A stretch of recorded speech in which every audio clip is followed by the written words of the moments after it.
May nagbigay. Pumunta ng opisina para lang bigay sa akin to. Ito yung galing sa puno na to.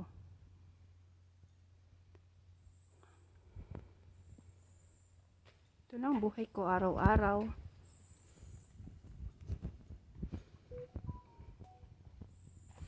Way ko papunta to sa room ko dun sa kabila. Ay.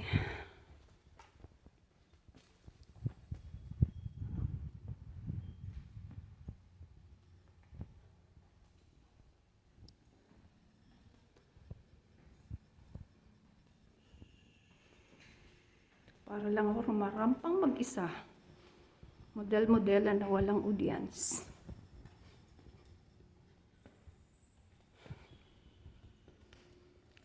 Araw-araw, laging ganito. Or dito ako dumadaan sa likod. Dahil may kukunin pala ako.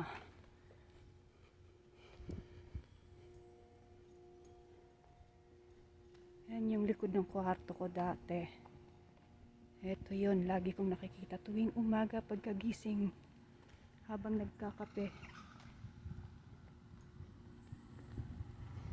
Yun, sa bintana na yan.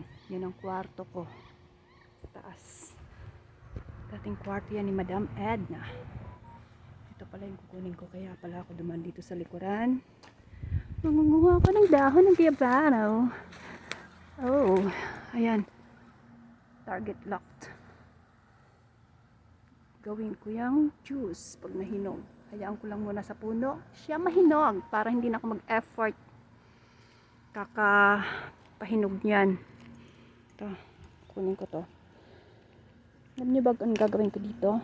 Pakukuluan ko at gagawin ko siyang tsaa. Yun lang.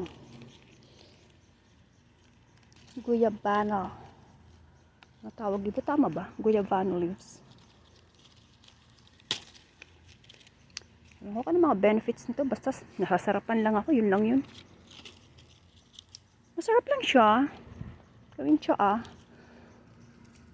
Habang nagmumuni-muni, uminom ako nito ng tsaa. Pagdating ko dito sa kabilang kwarto, pakulaan ko to. Meron ako doon. Isang stove, hiningi ko sa kasamahan ko na umuwi, na hindi na nakabalik. Paalam naman ako sa kanya, actually, nakukunin ko yun, no?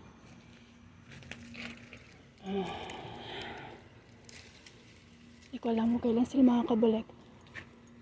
Sa totoo lang, ang hirap pa magbiyahe pabalik dito, galing sila sa kanilang bansa. Ako lang talaga ang naipit. Ang likod ng ano to? Administration. Tama ba ako? Ay, hindi. Ano pala to? Function room pala ito rito.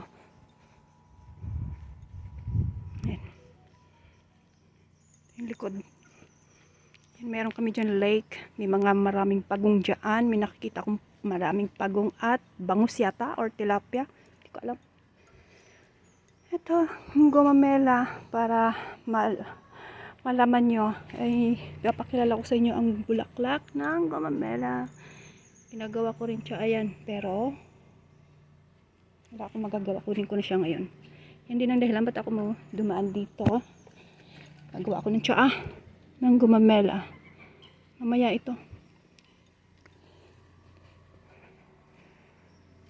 Ito lang. Pagkakulo ng tubig. Iniibabaw ko lang to. Ang ganda lang ng color ng tubig ito.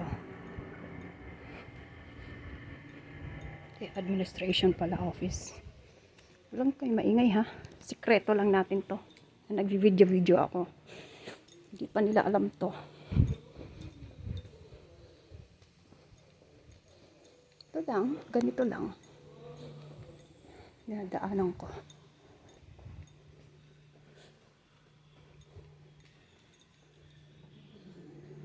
Ay, nako. Para lang baliw mag-isang nagsasalita. Reception area. Reception desk.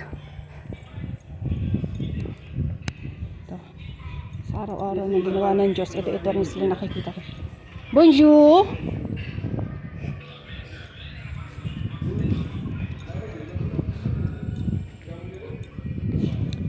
ako ng restaurant. Ito yung minibar namin dati. Wala na ngayon. Walang kabuhay-buhay. Mr. Jude! Ademe. Hindi yan kinip. Gino bawo. No libo.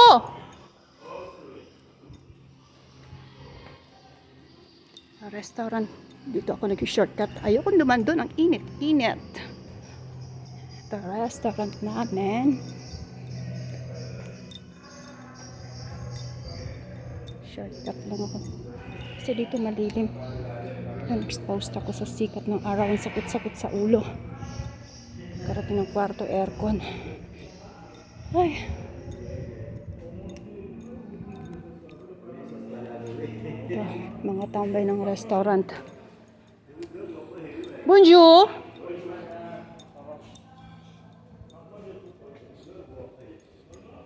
Ito, parang nag-aano lang ako. Rumarampa papuntang exit.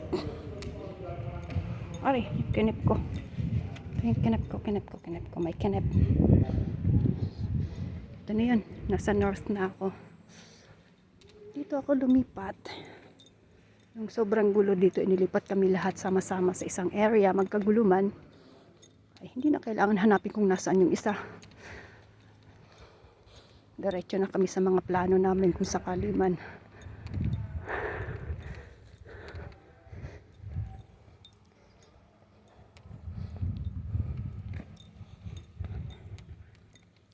Doon na rin itong ginagawa ko.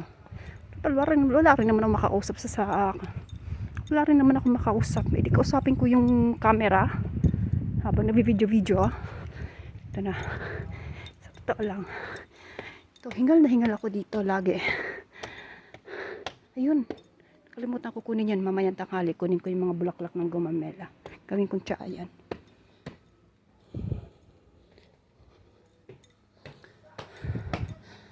Anyway, pagdating sa tsaa, sa gumamela, ewan ko mga benefits niya, pero masarap siya eh. May lasa siya sa tubig. Hingal man, uy.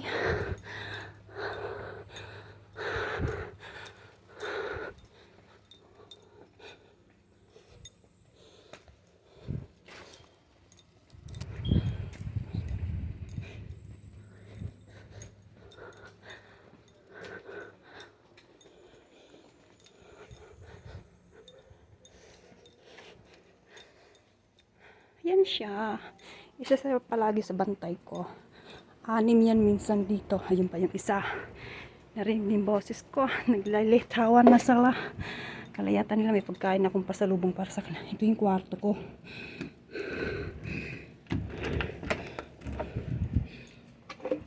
Diyan lang kayo. Mamaya wala akong pagkain. Mamaya kayo.